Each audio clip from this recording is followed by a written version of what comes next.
8절에서 17절까지 말씀 교독하도록 하겠습니다. 베드로전서 3장 8절에서 17절까지 말씀. 오늘은 10월 10일 수요일 저녁입니다. 10월 10일자 보면 베드로전서 3장 8절에서 17절까지 말씀 교독하도록 하겠습니다. 신약성경 380쪽입니다. 마지막으로 말하노니 너희가 다 마음을 같이하여 동정하며 형제를 사랑하며 불쌍히 여기며 겸손하며 악을 악으로 욕을 욕으로 갚지 말고 도리어 복을 빌라. 이를 위하여 너희가 부르심을 받았으니 이는 복을 이어받게 하려 하심이라. 그러므로 생명을 사랑하고 좋은 날 보기를 원하는 자는 혀를 금하여 악한 말을 그치고 그 입술로 거짓을 말하지 말고 악에서 떠나 선을 행하고 화평을 구하며 그것을 따르라. 주의 눈은 의인을 향하시고 그의 귀는 의인의 간구에 기울이시되 주의 얼굴은 악행하는 자들을 대하시느니라 하였느니라. 또 너희가 열심으로 선을 행하면 누가 너희를 해하리요? 그러나 의를 위하여 고난을 받으면 복이 있는 자니 그들이 두려워하는 것을 두려워하지 말며 근심하지 말고 너희 마음에 그리스도를 주로 삼아 거룩하게 하고 너희 속에 있는 소망에 관한 이유를 묻는 자에게 대답할 것을 항상 준비하되 온유와 두려움으로 하고 선한 양심을 가지라. 이는 그리스도 안에 있는 너희의 선행을 욕하는 자들로 그 비방하는 일에 부끄러움을 당하게 하려 함이라. 선을 행함으로 고난받는 것이 하나님의 뜻일진데 악을 행함으로 고난받는 것보다 나으니라. 아멘. 오늘 말씀은 베드로 사도가 마음을 같이하여 형제, 여기서는 믿는 사람, 믿는 지체들 형제라고 말합니다. 형제를 사랑하며 불쌍히 여기라고 당부를 합니다. 악을 악으로 갚지 말고 도리어 복을 빌라고 권하죠. 또 열심히 선을 행하고 의를 위하여 고난을 받으면 복이 있는 자라고 칭찬을 합니다. 마음에 그리스도를 주님으로 삼고 거룩하게 살며 소망을 묻는 자에게 항상 대답할 준비를 하고 살라고 권면하고 있습니다. 또한 선한 양심대로 살아가라고 당부하고 있는 그런 내용입니다. 구약 출애굽기를 묵상하다가 신약에 넘어오면은 느끼겠지만 이게 둘러서 은유적이지 않아요. 이미 구원받은 지체들을 대상으로 쓴 편지이기 때문에 굉장히 직설적이고 권면하고 어렵지 않아요. 어떻게 살아야 되는지에 대해서 포인트를 두고 있습니다. 오늘 질문은 성도가 마음에 두어야 할 것은 무엇입니까? 성도가 늘 마음의 염두에 두어야 될 것은 무엇입니까? 그러면 어떻게 또 살아야 됩니까? 마음에 두고 그런 얘기를 하는 것이죠. 오늘 8절에서 11절까지 말씀을 근거로 다른 사람을 긍휼히 여기고 복을 빌고 살아야 한다. 이걸 늘 마음의 염두에 두라는 겁니다. 다른 사람을 긍휼히 불쌍히 여기고 그 사람에게 복을 빌고 살라고 권면하고 있습니다. 생명의 삶의 가장 첫 시간에 나오는 거 여러분 다 기억하시죠? 좋은 신앙은 좋은 관계로 나타납니다. 특히 그 신앙 공동체인 교회에서 그 사람이 다른 지체들, 다른 형제 자매들을 어떻게 대하는지가 그 사람의 신앙의 수준, 성숙도예요. 우리는 신앙이 얼마만큼 성숙했나요? 그걸 어떻게 측정을 하겠어요? 못합니다. 이거는 숫자로 어떻게 표시될 수 있는 것이 아니기 때문에. 근데 그냥 직감적으로 알 수가 있는 것이죠. 저 사람이 성숙하다, 미숙하다. 근데 어떻게 외형적으로 나타나는가 하면 저 사람이 다른 사람을 대할 때 어떤 태도와 마음가짐으로 하는가, 이것을 보는 것으로 저 사람의 성숙도를 알 수 있다는 겁니다. 베드로 사도는 오늘 뭐라고 얘기하겠죠? 모두 마음을, 똑같이 마음을 같이 해서 서로 동정하며 형제를 사랑하며 불쌍히 여기며 겸손하게 살라고 당부합니다. 이게 다른 사람을 다 대하는 태도예요. 특히 다른 지체가 나에게 욕을 하고 악하게 나온다고 할지라도, 설령 그렇게 나온다고 할지라도 똑같이 되갚지 말고 오히려 상대방에게 복을 베풀라. 이게 정말 쉽지 않죠?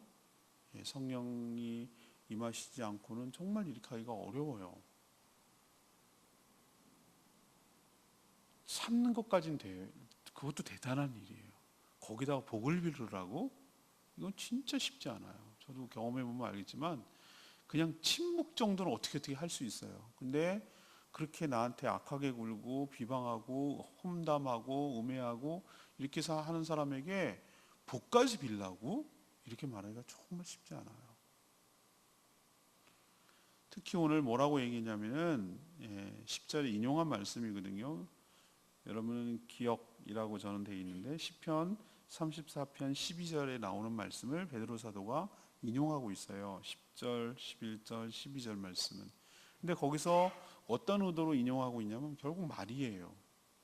다른 사람을 대하는 태도가 뭘로 증명이 되냐면 그 사람이 다른 사람에게 말하는 것으로 증명된다는 겁니다. 그러니까 특히 말로써 죄를 짓지 말라고 당부를 합니다. 왜 이렇게 그러면 하나님 베드로 사도는 일방적으로 당하라고 그러죠? 우리가 보기에는 세상 사람들이 관점에서 보면은 바보야?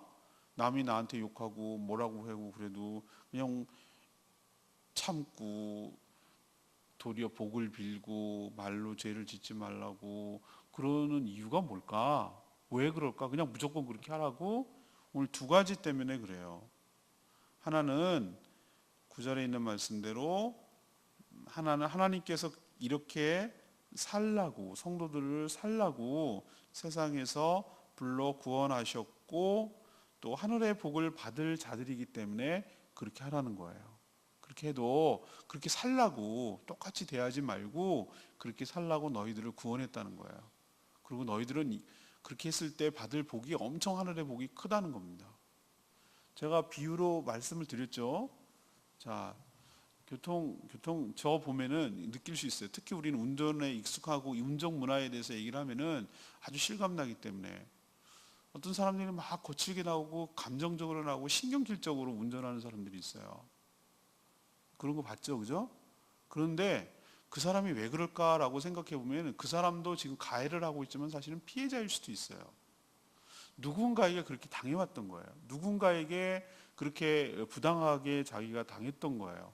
근데 그거를 그런 식으로 자기의 불만을 또 표출하고 있는지도 모르겠어요. 그러면은 그렇게 또 당하는 사람은 가만히 있냐 이거죠. 또 거기에 대한 보복을 하고 또 다른 자기 나름대로 또 거기에 악순환이 되는 거죠. 그 나한테 가해를 했던 사람에게 보복하는 경우도 있지만 그렇지 않다 하더라도 신경질적으로 다 그래라고 모든 운전자를 모든 잠재적인 적으로 돌리고 똑같이 그렇게 대하는 것처럼 이렇게 보복을 하거나 감정적으로 할 때가 있어요. 자, 그러면 그게 돌고 또 돌고 돌아서 우리는 어차피 여기서 옹기종기 모여가지고 운전하고 서로 영향을 미치고 이렇게 운전하고 앞서거니 뒤서거니 하면서 운전하고 있는데 그 사람에 의해서 내가 보복한 그 사람에 의해서 돌고 돌아서 나에게 또 보복을 당하는 거죠. 제 말 이해하시겠어요? 그게 악순환이라고 부르는 거예요. 악순환. 더 골이 깊어지고 더 험악해지고 더 거칠어지고 이런 것들이 왜 세상이 이래? 왜 이 모양이야? 왜 말을 그렇게 해? 왜 그렇게밖에 못 해? 라고 말하기 전에 저는 누군가가 이 연결고리 악순환을 끊어버려야 돼요.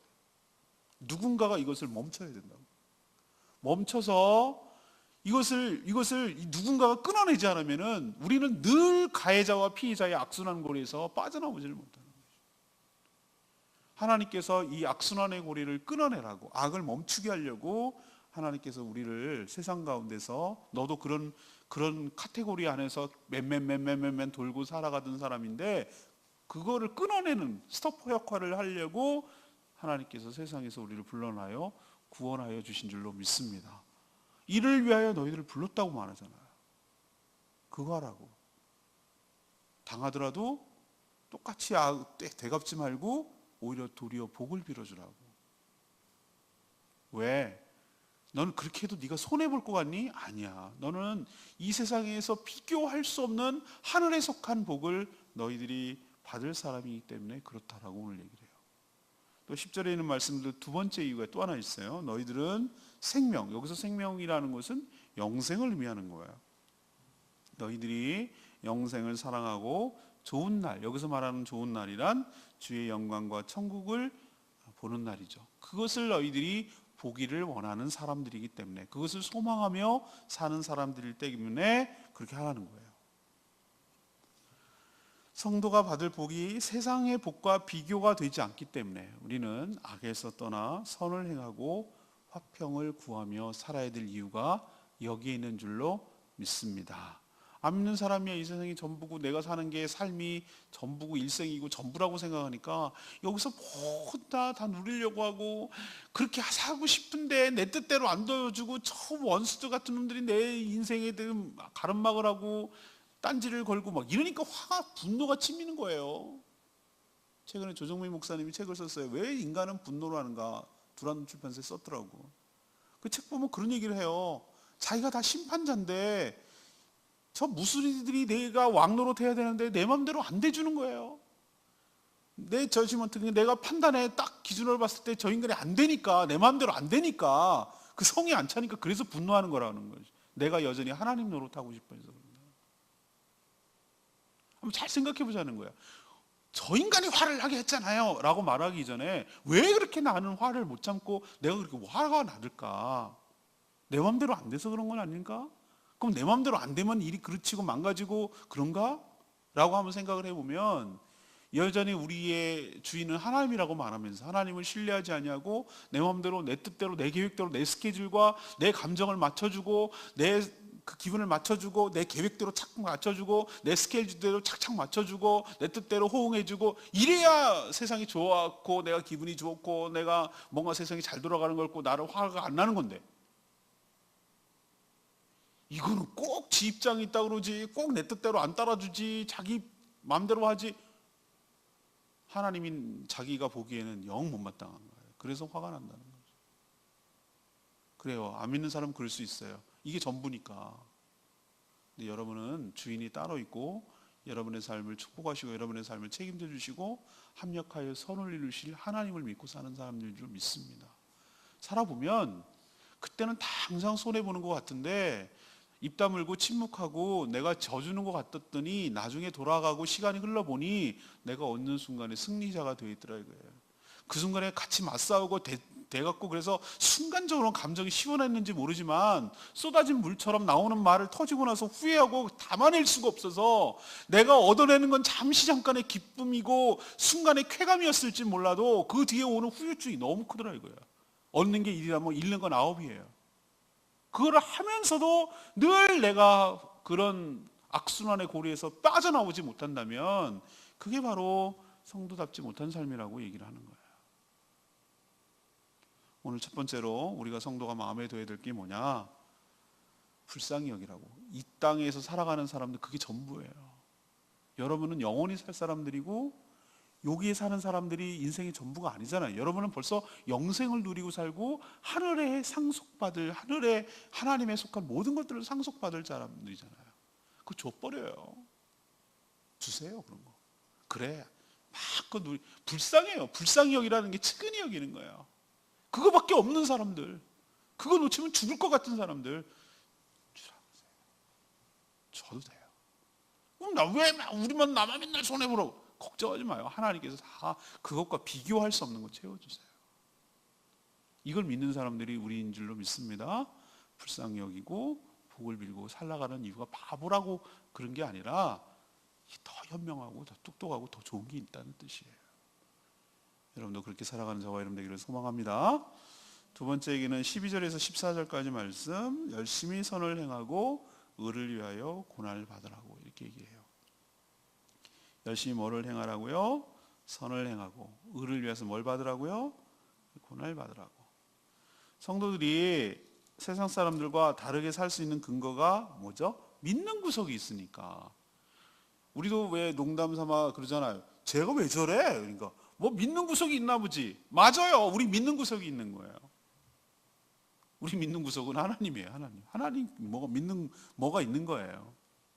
베드로 사도는 성도들에게 열심히 선을 행하면 누가 여러분들을 해하겠습니까? 누가 여러분들을 해롭게 하겠습니까? 선을 행하는 사람한테.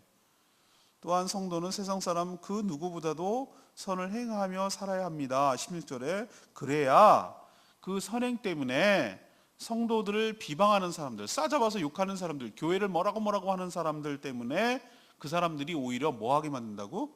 입이 쑥 들어가도록 부끄럽게 만든다고. 아유, 나도 달라. 말은 안 하지. 자존심 상해서. 근데 아유, 다르구나. 정말 뭔가 다른 구석이 있구나. 나랑은 좀 정말 난 너무나 속물이구나. 이런 거가 느껴져서 자기가 말을 안 해도 부끄러워진다는 거예요. 근데 왜 세상 사람들이 교회를 욕하고 성도들을 욕하는지 아십니까? 말은 믿는다고 하는데 자기보다도 훨씬 이기적이거든. 더하면 더하지 덜 알지 않거든. 그러니까 도매금으로 넘어가는 거고 더 막 싸잡아서 욕하는 거예요. 하지만 이렇게 선을 행할 때도 오늘 사도 베드로가 그 얘기하고 있어요. 이렇게 나는 선을 행하면은 당신을 해야 할 자가 누구입니까? 이렇게 말했는데 누구입니까? 근데 누가 있어요, 누가. 오늘 보니까 선을 행하며 살아도 이유 없이 고난을 받을 때가 있다는 거예요. 베드로 사도는 그런 자들이 복이 있다고 말합니다. 뭔 복? 무슨 뜻이에요? 왜 복이 있다는 겁니까?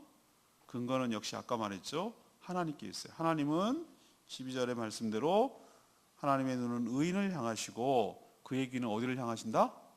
의인의 간구에 귀를 기울이신다. 또 12절에 뭐라고 얘기하고 있어요? 분명히 악행을 하는 자들을 대면하여서 심판하신다. 그러니까 부당하게 막 하는 사람들 하나님이 그냥 놔둘 것 같아요? 다 보신다고, 선악과는 심판하신다고 오늘 분명히 얘기를 하고 있잖아요. 선을 행하는데도 오히려 막 대적하고 악하게 나온다. 선을 악으로 갚는 사람이 있다. 그럼 하나님께서 오늘 말씀대로 다 지켜보고 계시다는 거예요. 그러니 성도는 어떻게 하라는 거예요? 선을 행하되 낙심하지 말고 상대가 악하게 나온다 하더라도 포기하지 말고 여전히 하나님의 심판을 의식하면서 의를 위하여 고난을 받을 때 복이 있다고 말하는 거예요. 그러니 악인을 두려워하는 것을 두려워하지 말고 근심하지 말라고 위로합니다. 하나님께서 다 하시고 다 심판하셔서 갚아주실 줄로 믿습니다. 이것이 두 번째 우리 성도들이 마음에 둬야 돼요. 세 번째는 15절에서 17절까지 말씀인데요. 선한 양심을 가지고 간증할 준비를 항상 하라고 권합니다.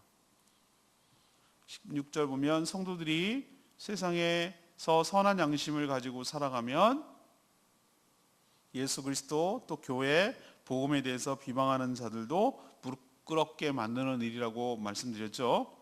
17절에 보면 선을 행함으로 고난받는 것이 악을 행함으로 뭐 받는 것보다 낫다? 고난을 받는 것보다 낫다. 이것은 또한 하나님의 뜻이기도 하다. 왜 하나님의 뜻이에요 이게? 선을 행하다가 고난을 받을 때 똑같이 악으로 갚지 않는 모습을 보고 세상 사람들은 놀랍니다. 왜 저러지? 왜 나랑 다르지? 그리고 의아하게 생각해요. 왜? 자신들과는 다르게 살아가기 때문에 그래요. 그래서 왜 그렇게 살아가는지 궁금하게 돼요. 사람들이, 안 믿는 사람들이. 그리고 뭘 바라하고 있지? 뭘 믿고 있지? 뭘 믿는 구석이 있지? 뭐 이런 것들 때문에 처음에는 호기심을 갖다가 뭐예요? 묻는다고 말해요. 질문한다고 그랬어요.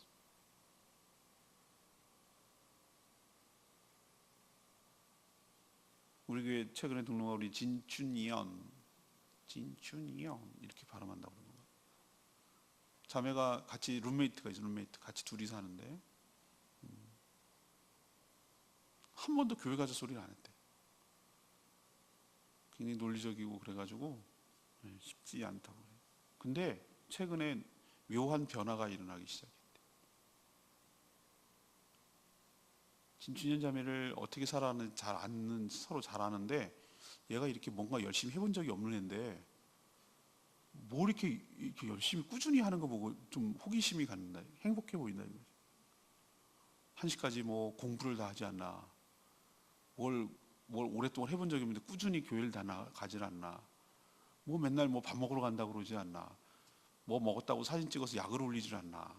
막 이러는 모습을 보고 서서히 어떤 변화가 감지되냐면은 호기심을 갖더라 이 말이지. 교회 가서 뭐 먹었는데 너도 가서 밥 먹을 수 있어. 갈라 그러다가 난 또 아닌데 괜히 거기 가서 쑥스럽고 이상한 거 아니야. 그래서 주저앉고 그러는데 갈 마음이 여기까지 왔다는 거예요. 목장에도 가고 싶은 마음. 왜 그럴까? 전 여기 있다고 생각해요.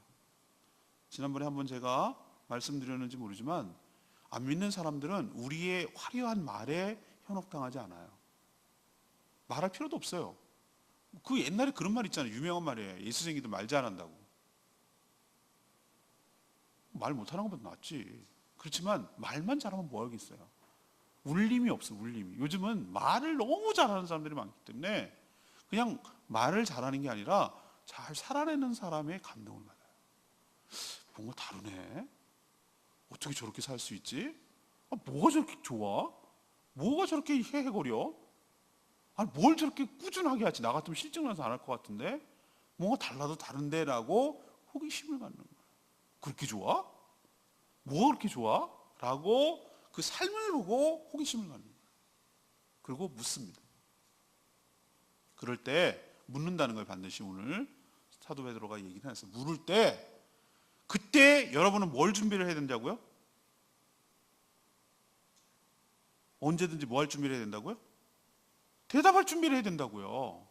대답할 준비를 해야 된다고. 내가 갖고 있는 하늘의 소망, 곧 더 좋은 상속에 대해서 말할 준비를 해야 된다고 오늘 베드로 사도가 얘기하고 있잖아요. 내가 왜 이렇게 살아가고 행복해하는지에 대해서 궁금해하고 묻는 사람들에게 그 얘기를 해줄 준비를 해야 된다고. 내가 왜 좋은지. 오늘도 어떤 사람 와가지고 우리 교회에 대해서 막 이러지 물읍디다. 근데 난 참 이게 참 입장하기 곤란해. 우리 좋은 교회예요. 저 여기 목사인데 우리 교회 좋은 교회 그러면은 속으로 뭐라고 생각하냐면 목사니까 당연히 좋다 그러지. 자기 교회 안 좋다 그러는 목사가 세상에 어딨냐. 이렇게 생각할까 봐 난 무슨 말을 못 하겠어. 근데 제 입으로 얘기가 참 그런데요. 우리 교회 정말 좋거든요. 막 이렇게 얘기를 하는 내 자신이 이게 뭐 하는 거야. 이런 생각이 들 때도 있어요. 근데 얘기는 해줘야지. 막 주보를 막 챙기고 가더라고. 그래서 참 드문 교회예요. 참 좋아요. 밥도 맛있고요. 막 이러고 내가 얘기하고 있는 내 모습이 너무 웃긴 거야. 그러니까 이런 얘기는 성도들이 해줘야 된다니까. 같은 소비자 입장에서, 고객 입장에서. 그래야 그렇지. 안 믿는 사람들은 저는 어떻게 생각하냐면은 아닌데 그게 이제 교회 생활 해보면 아니라는 걸 알겠는데 뭐라고 생각하냐면은 좋은 아담하게 잘 차리셨네. 여기 회원 고객은 얼마나 되셔요? 뭐 이렇게 매출은 얼마셔요? 이런 시각으로 바라본단 말이에요. 그러니까 내가 어떻게 하면 잘 꼬드겨갖고 회원 모집을 잘해가지고 잘 먹고 잘 살까? 이런 시각에서 딱 그 사업이라고 생각을 하니까 내가 무슨 얘기만 하면 다 고객행위로 생각한단 말이에요. 그래서 저는 한계가 있어요. 그러니까 제가 전도하기 싫다 이런 개념이 아니라 여러분 꼭 바꿔서 생각해 보시라고. 그러니까 여러분들이 훨씬 더 전도하기가 좋은 거예요. 안 믿는 사람과 접촉을 많이 하는 사람 있잖아요. 그래 늙은다고 얘기하잖아요. 폐닭은 벌써 접촉점이 안 믿는 사람은 거의 없어. 다 믿는 사람들이. 그러니까 믿은 지 1, 2년, 3년? 길어야 3년 안에 승부를 봐야 돼요. 그때 대부분 전도가 이루어지고 그렇게 되는 거예요. 변화가 딱 뚜렷한 사람들이 호기심을 갖거든요. 안 믿는 주변에 있는 사람들. 금연 그타령으로 올해 벌써 10년, 20년 믿은 사람들은 가가 가고 개가 가고 비슷해. 이렇게 약간 자기는 뭐 엄청나게 이렇게 있다고 그러는데 남들이 보면 그냥 쭉 그래. 주일 되면 교회 가고 뭐 그냥 그래. 근데 그 전에 삶을 잘 아는 사람들이 딱 보면 완전 바뀌었거든. 좀 이상해. 뭔가 뭐 수상해. 이렇게 느낌이 확 오거든요. 그렇게 하는 사람들이 반드시 묻습니다. 왜 그래? 그렇게 좋아? 뭐 때문에 그러는데? 라고 물을 때 여러분들은 그것에 대해서 대답할 준비를 하고 있어야 된다. 그래서 제가 늘상 얘기를 하는데 이런 얘기를 합니다. 무슨 여러분이 복음을 전하는데 뭐 어쩌고 사형리 갖고 하겠어요. 여러분 얼마나 어려워서. 그거 어려운 것도 아니지만 사형리라는 게. 그럼 제가 A4를 갖다가 길게 쓰라고 하면 또 힘들어 하잖아. 한 장. 그래갖고 3등 적기를 해. 3단계 적기를. 어려워하지 말고 그걸 적어야 개념이 정리가 돼. 글을 써야 개념이 정리. 자, 3분의 1 파트. 내가 예수 믿기 전의 모습, 비포. 내가 이따구로 살았다 이거지. 그 다음에 중간 토막, 3분의 2 토막. 내가 어떻게 해서 예수 그리스도를 알게 되고 영접하고 믿게 됐는지 프로세스, 과정. 마지막 3분의 3 토막. 내가 예수 믿고 나서 뭐가 좋은지, 뭐가 행복한지, 뭐가 기쁜지, 뭐가 유익이 있는지에 대해서 적어야 돼, 논리적으로. 적어봐야 내 머릿속에 입력이 되고 정리가 돼서 뭐 어떤 데라고 말하면 어려우니 뭐 성경 찾아가면서, 이거 이단들이 많이 하는 거예요. 자기 필요한 것만 막 찾아가지고 들이대고 막 이러는 거 다 이단이에요. 여러분 그럴 능력도 안 되잖아요, 그죠? 그러지 말고 그냥 진짜 강력한 힘은 뭐냐면은 그런 막 성경 구절 들이다 밀고 믿어 안 믿어 뭐 이렇게 압박해서 되는 게 아니고 내 얘기잖아, 내 얘기. 내가 변한 얘기. 나를 알고 있고 나를 신뢰하는 그 사람에게 나의 변화의 과정을, 내가 만난 예수 그리스도를 간증해야 돼요, 간증. 그러면 그게 어설픈 전도보다 훨씬 더 강력한, 우리는 증인이에요, 증인. 내가 만난 예수, 우리 보고 전도인이라고 말하지 않았어요. 우리 보고 증인이라고 했어. 증인은 뭐냐? 내가 어떻게 해서 예수 그리스도를 만나고 봤는지, 믿게 됐는지 예수님을 증거하는 사람이 증인이잖아. 소망을 묻는 자에게 언제든지 대답할 준비를 하는 저와 여러분 되기를 소망합니다. 오늘 사도 베드로가 그걸 권면하고 있잖아요. 적어놔야 돼요. 이 적용점이에요, 적용점. 오늘 레마의 말씀 15절 말씀, 너희 마음에 아까 방금 얘기한 거예요. 그리스도를 주로 삼아 거룩하게 하고 너희 속에 있는 소망에 관한 이유를 묻는 자에게 대답할 것을 항상 준비하되 뭐와 뭐로 하라고?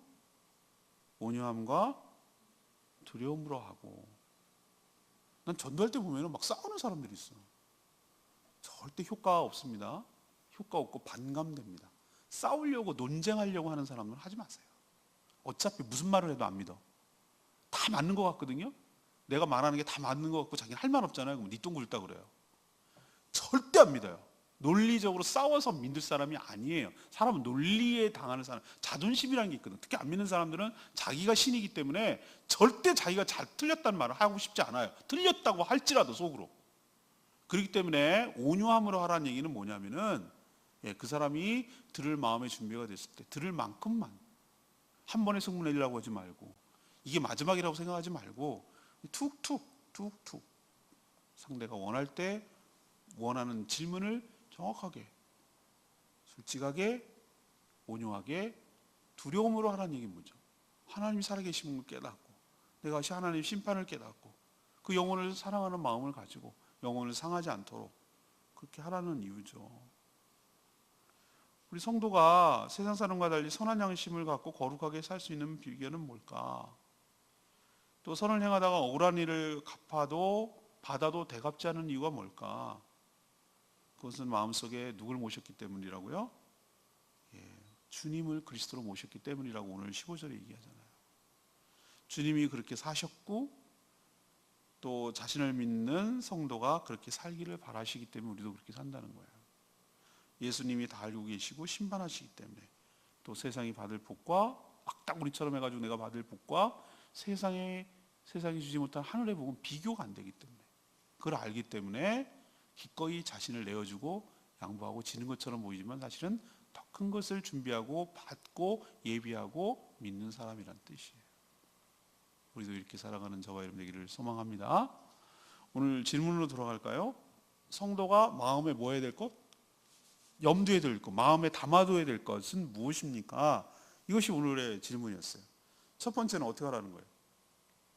다른 사람, 여기 다른 사람이란 안 믿는 사람뿐만 아니고 여러 지체들까지 포함하는 거예요. 다른 사람을 어떻게 여기라고? 긍휼히 여기라고, 불쌍히 여기라고, 그리고 그 상대에게 잘 되기를 바라고 복을 빌어주라고. 우리는 알고 보면은 다 불쌍한 사람들이에요, 그렇죠? 애써요. 사는 거 보면 다 그래. 내가 보니까 자기만 불쌍한 게 아니야. 다른 사람 한 사람 한 사람 보라고. 얼마나 살아보겠다고 저렇게 애를 쓰는 게 얼마나 측은해요. 대견하고. 그런 생각 안 듭니까 여러분? 아우 애쓴다 애써. 그러면은 자꾸 뭐라고 할 거 없어요. 긍휼히 여기라고, 불쌍히 여기는 마음을 갖고, 상대가 잘 되기를 바라는 마음을 갖고.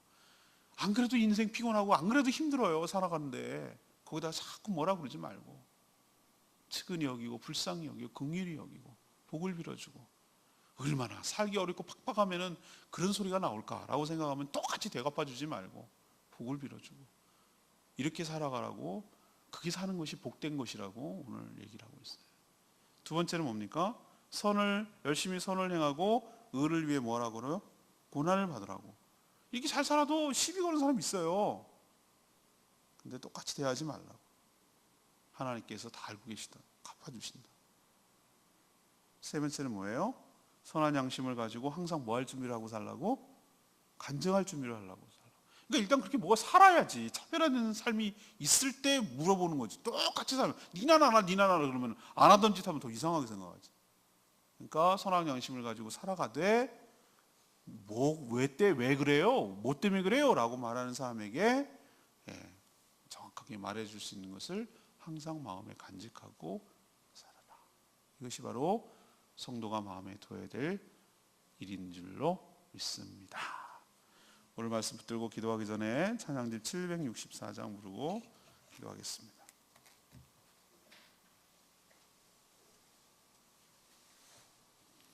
(764장) 축복의 사람입니다.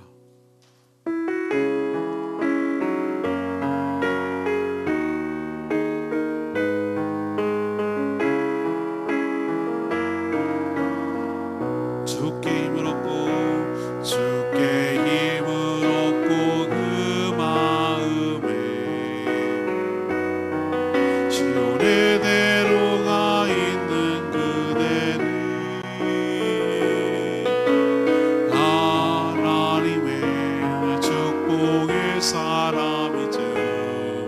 주님 그대를 너무 기뻐하시죠. 집에 거하기를 사모하고 주를 항상 찬송하는 그대는 하나님의 축복의 사람이죠. 주님 그대를 너무 사랑하시죠. 그대 성김은 아름다운 찬송, 그대 헌신은 향기로운 기도, 그대가 마음 다 어디에서라도 주의 이름 높아질 거예요. 맞습니다. 여러분이 어떠한 존재인지 좀 깨달으셨으면 좋겠고 거기에 걸맞도록 하늘의 복을 받는 사람들답게 좀 마음을 넉넉하게 쓰고 그렇게 살았으면 좋겠어요. 그것 때문에 하나님께서 여러분을 많은 사람들 가운데 불러주신 줄 압니다. 거룩함이랑 구별됨을 말하는 거예요. 차별화되게 살아야 될 이유가 있습니다. 그냥 그렇게 살라는 의무가 아니라 정말 하나님이 주신 은혜와 하늘의 복이 있기 때문에 우리는 달리 살 수가 있는 믿는 구석이 있기 때문에 그러는 것이에요. 우리가 그렇게 살게 해달라고 다 같이 주여 외치며 기도합니다. 주의 아버지 주께 힘을 얻고 그 마음에 시온의 대로가 있는 그대는 하나님의 축복의 사람이죠. 주님 그대를 너무 기뻐하시죠. 내 집에 거하기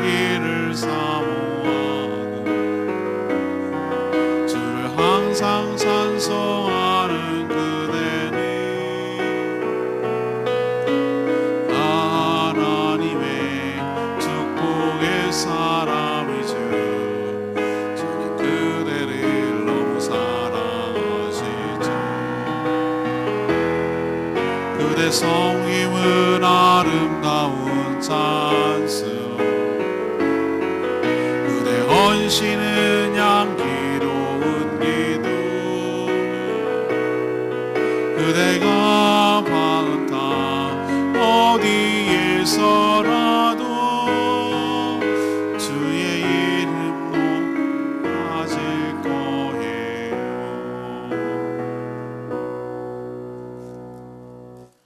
하나님, 저희가 성도로서 구별된 차별화된 삶을 살기를 원합니다. 세상 사람들과는 뭔가 정말 다른 삶을 살게 하여 주시옵소서. 교회에서 다른 지체들을 긍휼히 여기며 사랑하게 하옵소서. 악을 악으로 갚지 않게 하시고 도리어 복을 빌며 살게 하여 주시옵소서.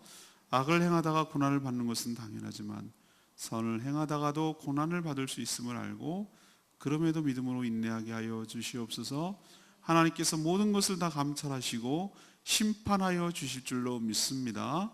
선한 영심으로 살되 왜 그렇게 사는지 묻는 자들에게 우리의 소망을 대답할 준비를 항상 하게 하여 주시옵소서. 오늘도 간구하는 기도마다 응답하여 주시기를 원하옵고 예수 그리스도의 이름으로 축복하며 기도합니다. 아멘.